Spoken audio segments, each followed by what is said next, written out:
Tomam liberdade de informar vossa nobreza que o povo bruto local não quer deixar que a nossa ama saia da herdade, ameaçando desatrelar os cavalos, pelo que, embora as carruagens estejam carregadas desde manhã, Sua Alteza não pode partir.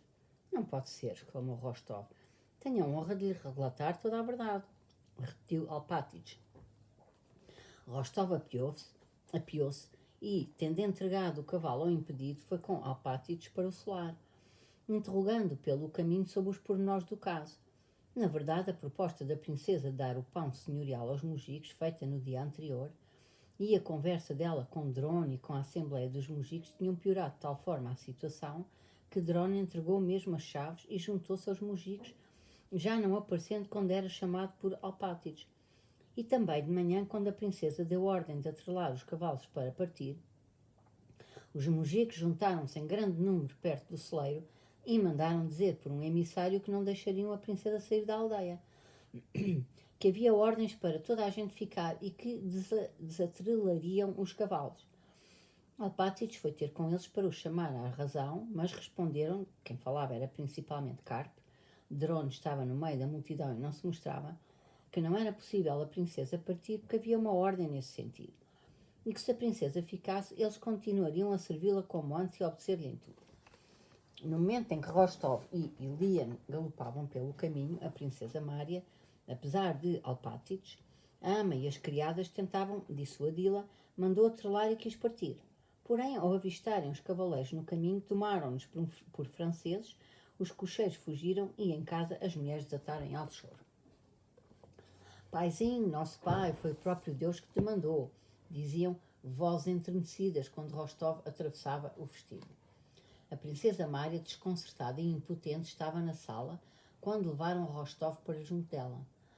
Pela fisionomia russa do recém-chegado, pela sua maneira de entrar e às primeiras palavras que disse, a princesa Mária reconheceu no oficial um homem do seu círculo social.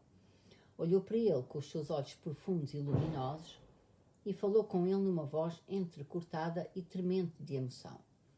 Rostov de imediato viu naquele encontro algo de romântico. Uma menina indefesa, desfeita pela desgraça, sozinha, deixada à mercê de mugicos revoltados e brutos. E que estranho destino fez com que viesse aqui? Pensava Rostov enquanto olhava para ela e a ouvia. E que meiguice, que nobreza nos traços e na expressão dela. Continuava ele a pensar, ouvindo o que ela, num jeito tímido, lhe contava. Quando a princesa começou a dizer que tudo começou no dia a seguir ao funeral do pai, a voz tremeu-lhe. Virou dele a cara, mas depois, como que receando que Rostov tomasse as palavras dela por um desejo de lhe fazer pena, voltou a olhar para ele interrogativa e assustada. Rostov tinha os olhos marejados de lágrimas. A princesa Mária reparou nisso e envolveu num olhar agradecido. Aquele seu olhar luminoso que fazia esquecer que a sua cara não era muito bonita. Princesa, não posso exprimir como estou feliz por ter passado casualmente por aqui e por poder demonstrar-lhe toda a minha prontidão em ajudá-la, disse Rostov, levantando-se.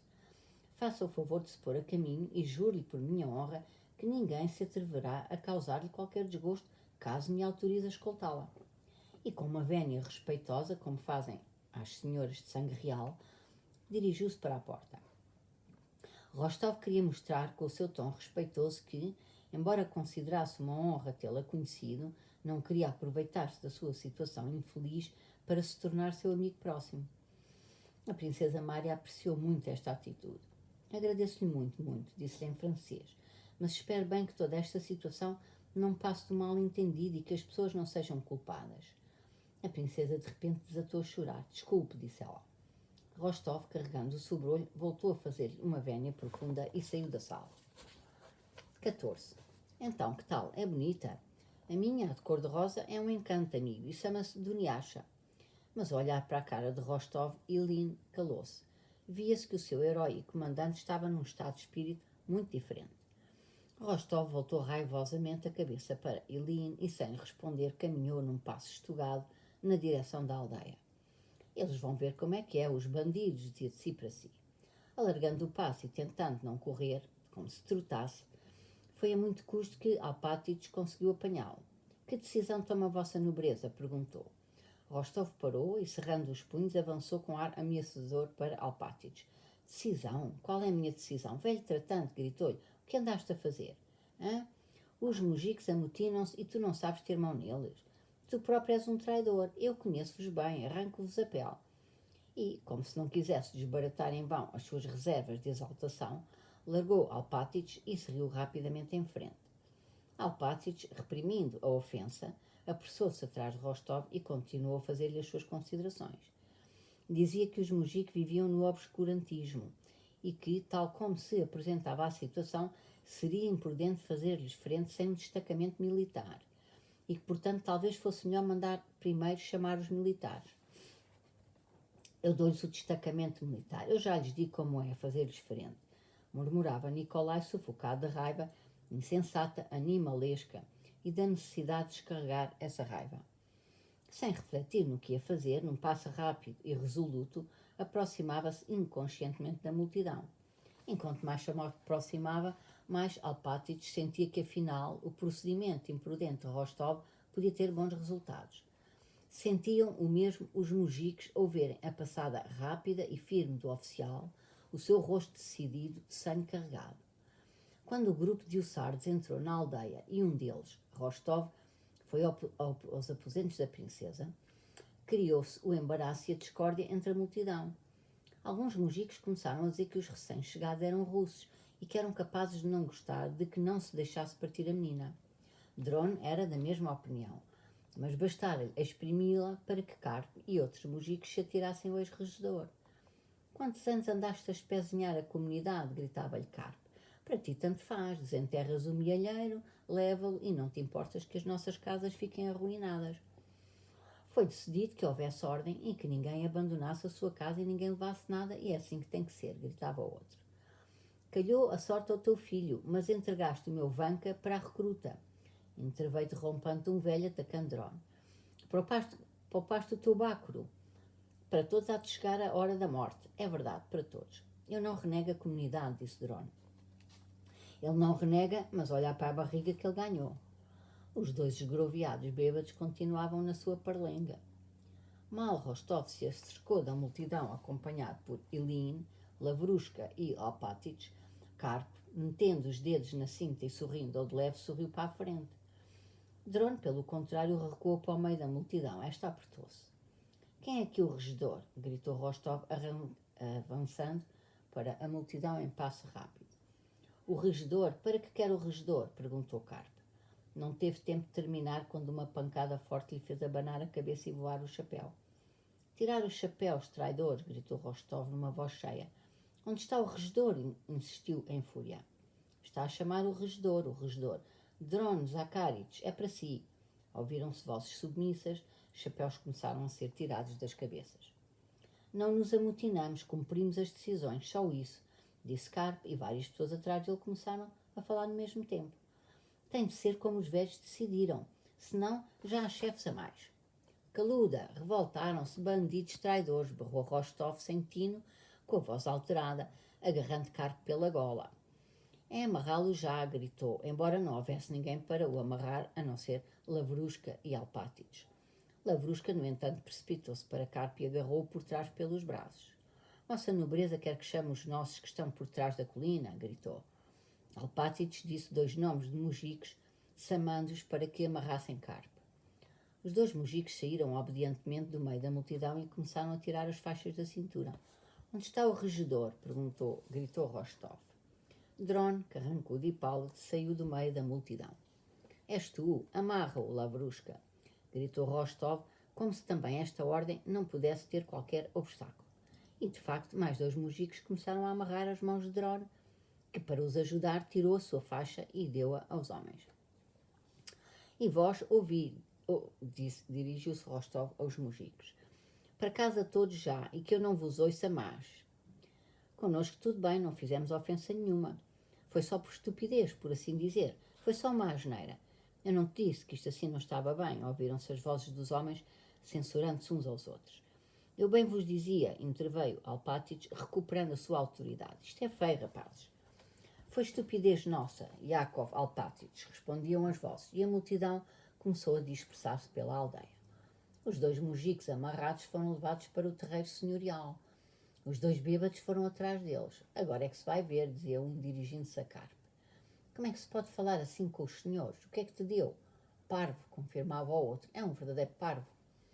2 horas depois as carroças estavam no terreiro do solar de Bogucharov.